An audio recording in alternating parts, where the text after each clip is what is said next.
The desert wind tasted like dust and regret. Jedediah Stone squinted at the livery stable, the morning sun glinting off the blood stains still visible on the packed earth floor.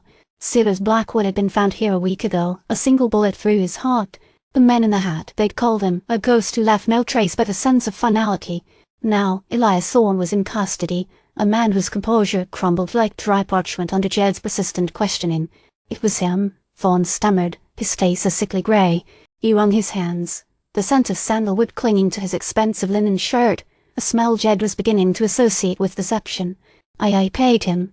Clem shifted his weight, the young deputy's expression, a mixture of disbelief and grim satisfaction.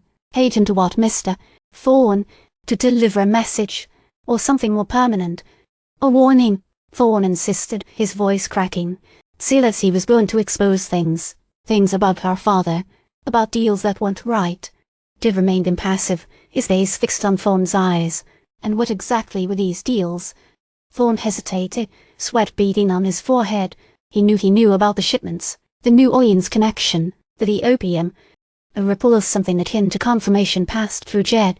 He's known Blackwood's dealings were extensive, but the opium connection ran deeper than he's imagined, and you thought silencing him would keep it quiet.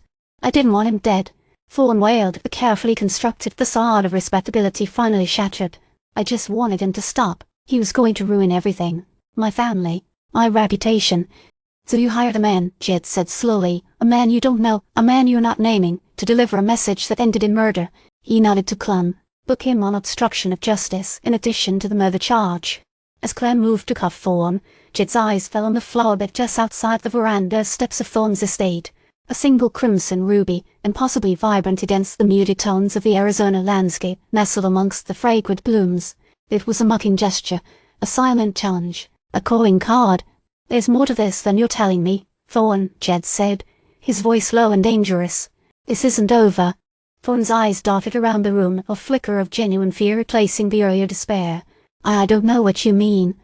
Jed didn't believe him. He knew Thorne was shielding someone powerful, someone who orchestrated this entire charade. He looked back at the crimson ruby, and the feeling of foreboding intensified. This was just the beginning. He felt a certainty that the dust hadn't settled, that the shadows were gathering. The wind carried a new scent now, something beyond sandalwood and regret, the smell of impending storm.